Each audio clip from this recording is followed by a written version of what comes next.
Hey guys, so a quick tutorial on traders kind of vocals. They only see me in chains, head in my head and I fall off my shame. I'm unrestrained, so fucking deranged, losing control, I'm enraged. So this is false chords, 100%. There's no fry screams. My vocal cords are not creating any distortion. So when I'm saying fry screams, talking about some specific phonation, distortion based on vocal chords. It's all based on vocal fry. You get this. So this is not a fry scream. This is false chord screams. And how I do that is actually combining two types of throat singing together.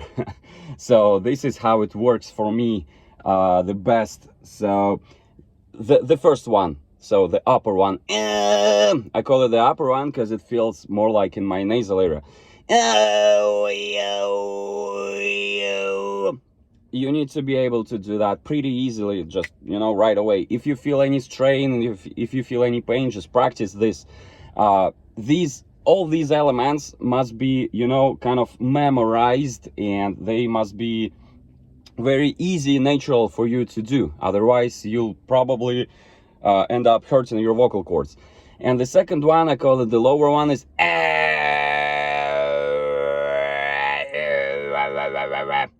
again, not so many efforts. I'm almost like chilling. I'm not straining my vocal cords. I don't do like that. No, don't do this. Underneath all these bells and whistles, distortions, etc., there must be just your normal clean voice. And then it's different, by the way. The third one, the lowest one, is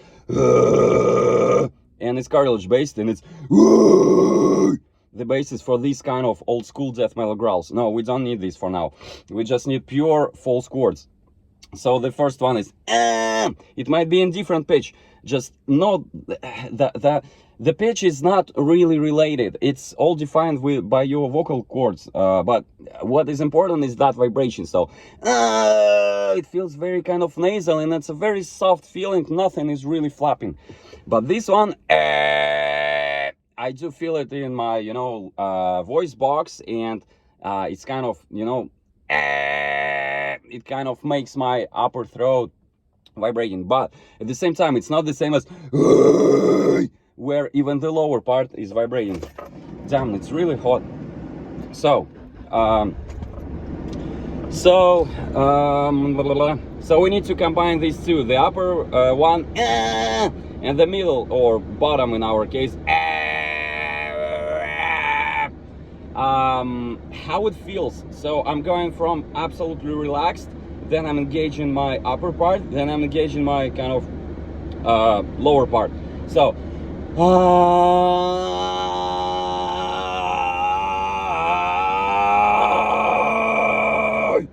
so this is how it works. Of course, you need to increase projection, air pressure from your belly, because your false chords are blocking the air flow, and you need to push more. It's like that, right? When your lips are blocking the airstream as well. So you can also try to go a different path. So instead of combining them, which is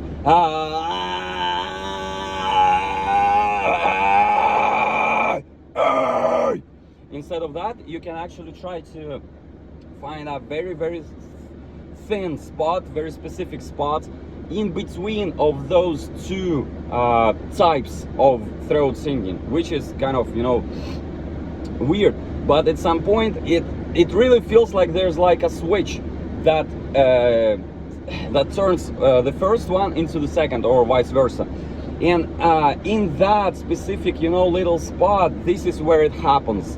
And if you struggle with like compressing more, you don't understand, you tried like for a week and you cannot do that, try this. So you basically have to go this. I prefer going from upper one to the bottom one. So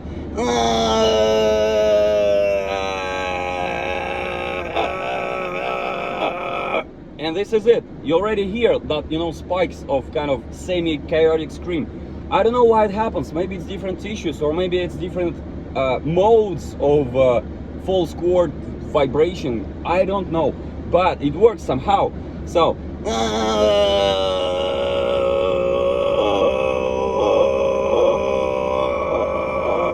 this is where it happens. It's not exactly but it's not already it's somewhere in between, where I have elements of both. So this one sounds almost like fry screams. Well, okay,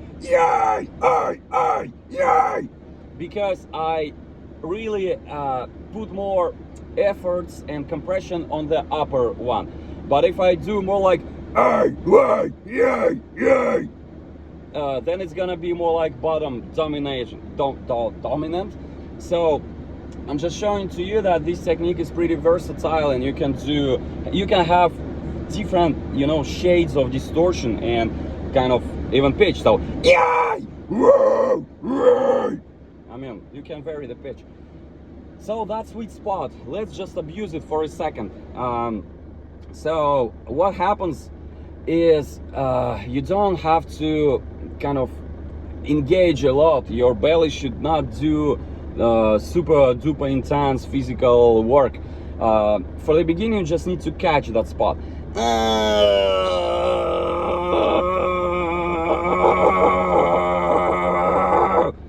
And this is it. I'm not pushing that much air. But if I want to turn this into a scream, then yeah, I will have to push more.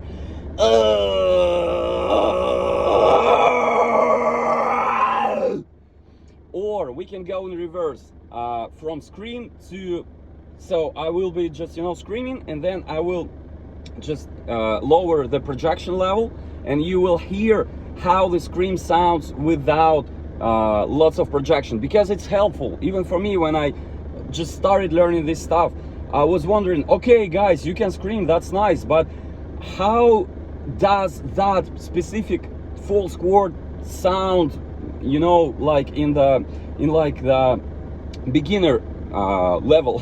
So as beginners, we tend to under project or under compress, and it's easier sometimes to see things when they are not over projected. Okay, so this is how it sounds.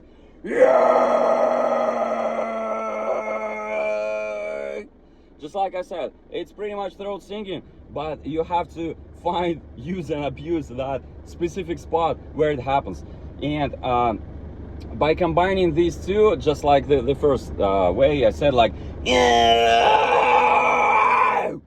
you actually kind of stabilize it. My thought is that that nice distortion, like almost like white noise distortion, is produced mostly by that higher, let's say so, throat singing tissue, okay? And the middle one just helps to do that, and it stabilizes your voice box. This is important because when I do, I really feel everything is just flapping inside my throat. And it's true, because there's like videos from Complete Vocal Institute. They are more or less like scientific guys. They really show that on the camera, that everything's flapping. Your cartilages, your false cords, your vocal cords, everything is, they call it a grunt, by the way. But you cannot really have that at the same time, because that thing will be just smashed. That's gonna be like, and it will sound stupid. It's too much modulated. That's why you gotta kind of, you know, put some tension on the muscles, not on your vocal cords, but on the muscles somewhere here, and it stabilizes your voice box, and it kind of prepares the airstream to hit into that upper one. That's my theory, okay? It may not be correct. I'm not married to that. It's just my explanation and internal visualization of that process. This scream is not super physically intense, okay? Maybe if I do like long parts for like 9 seconds or something or longer, I will turn red, yeah, because of the, you know, pressure. But you don't have to squeeze your throat that much, or you don't have to push from your belly that much. It's almost like, hey, hey, hey. My belly is doing something around the same, you know, amount of work, maybe a bit more. The thing here is all about the control on this specific part. Once you practice more and more, you will realize you don't have to squeeze that much, and don't have to push that much. Hey, yay, yay, ah, yay, ay. And you can actually over project. And you'll be fine the next day. Yeah, I did that many times because I like, you know, sometimes to be super intense. What else? You can do that. Yo, yo, yo, yo. 1, 2, 3, 4. When you kind of jump from your mixed voice or falsetto into your scream, which is in your chest voice. And I don't really recommend it for beginners, okay? Because you actually put a lot of projection on your vocal cords, which are in the head voice mode, which is even more dangerous. So it's a nice stylistic thing, yeah, and a lot of bands do that, but you know, for the beginning, just try to stay in your chest voice. As for your vocal cords, they should be doing just normal job, like hey, hey, hey. If you can do that, like you're calling someone who stands far away from you, then you are good. You don't have to squeeze them a lot or do some vocal fry shit. No, it just hey, and that's it. Okay, I hope that helps.